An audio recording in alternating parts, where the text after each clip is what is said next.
Hello, today we are going to learn about force. There are many types of force. There are frictional force, gravitational force, electrostatic force, magnetic force, and electrical force. Now, force is very important in our life. Without force, stationary objects will remain static and moving objects will continue moving forever. All objects will also remain the same because there is no force to change their shape nor their sizes. Imagine what life would be without gravitational force. All of us, the vehicles, the animals, the objects around us floating everywhere in mid-air. What if there is no magnetic force? Instruments like the compass will not work. It will be difficult for pilots and sailors to find their directions. Musical instruments like this violin would no longer be making music if there is no frictional force between the hair on this bow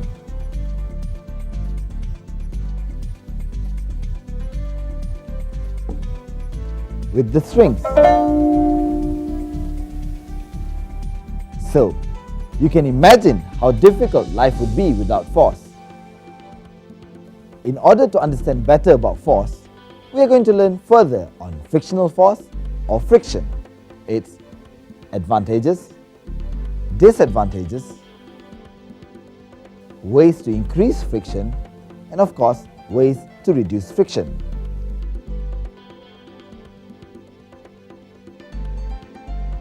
Before we go on, let's recall the bits that we've already learned about friction.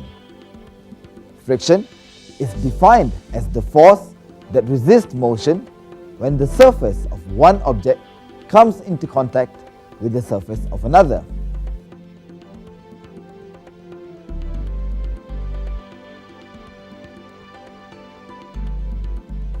Friction acts in the direction opposing to that of motion and slows down moving object.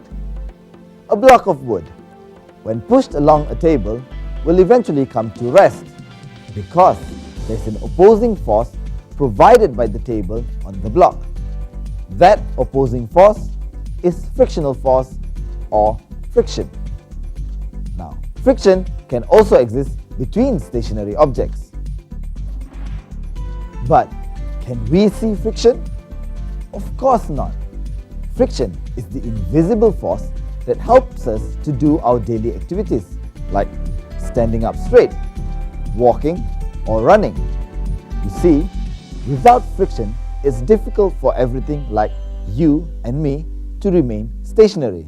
It's slippery. It's like standing on ice. Phew. Fortunately, we have friction. But like any normal situations, friction has its own advantages and disadvantages. Now, let's discuss the advantages of friction first.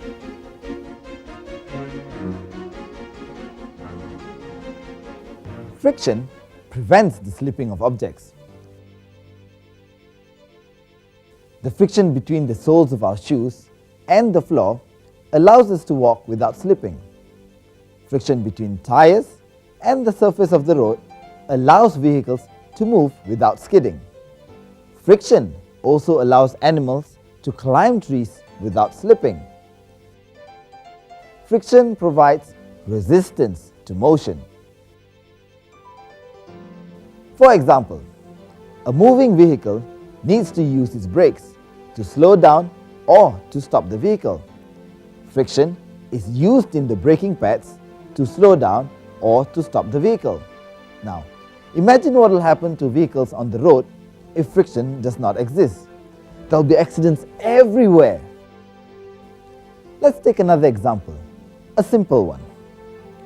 This is a glass. When I hold this glass, it does not slip from my hand because the friction between my palm and the object that I hold allows me to grip the object. When a ladder is leaned against the wall, friction between the ladder and the wall keeps the ladder in its position. Friction also produces heat. Friction allows a match to be lit. Primitive man makes fire by rubbing two wooden sticks together. Friction due to the rubbing of the sticks together produces heat. This heat will then produce fire. Music is produced when the strings on this instrument is stroked. You see, the friction that exists between the hair on the bow and the string produces music.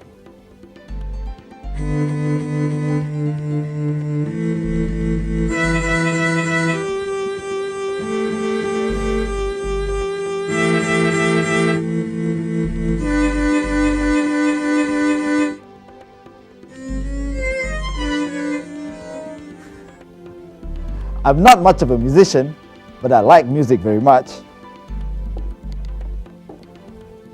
These advantages tells us that friction is indeed very important to us. However, friction can also cause problems. Now, let's look at the disadvantages of friction.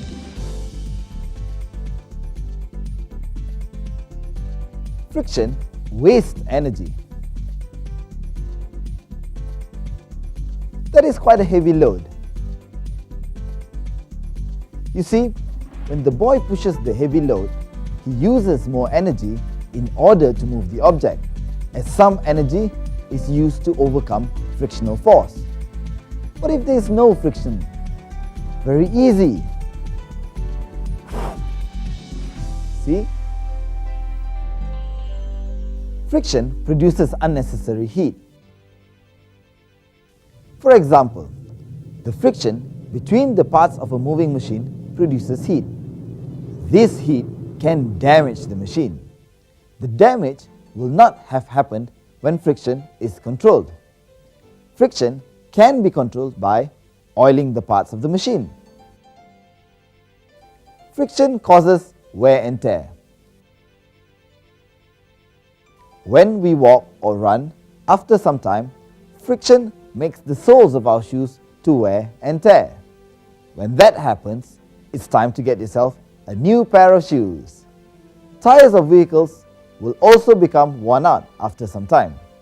If we don't change the tires, road accidents can happen, especially on a rainy day.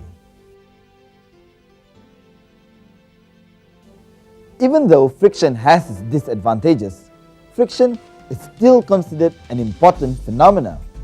Sometimes we need to increase friction in certain areas of our lives. For example, the surfaces of roads need to be rough so that vehicles can move smoothly and steadily without skidding.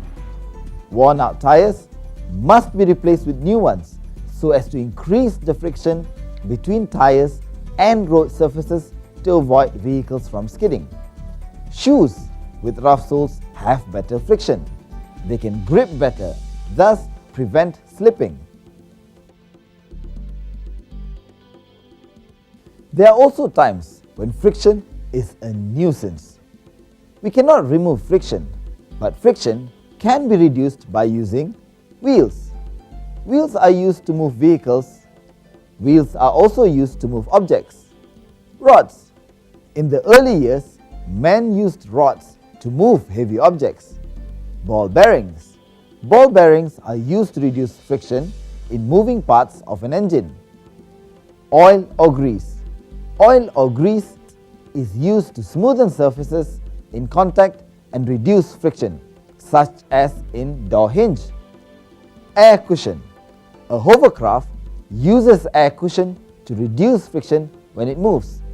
It can travel fast on water as there is a layer of air cushion between its base and the surface of the water. And that's today's lesson. Thank you and goodbye.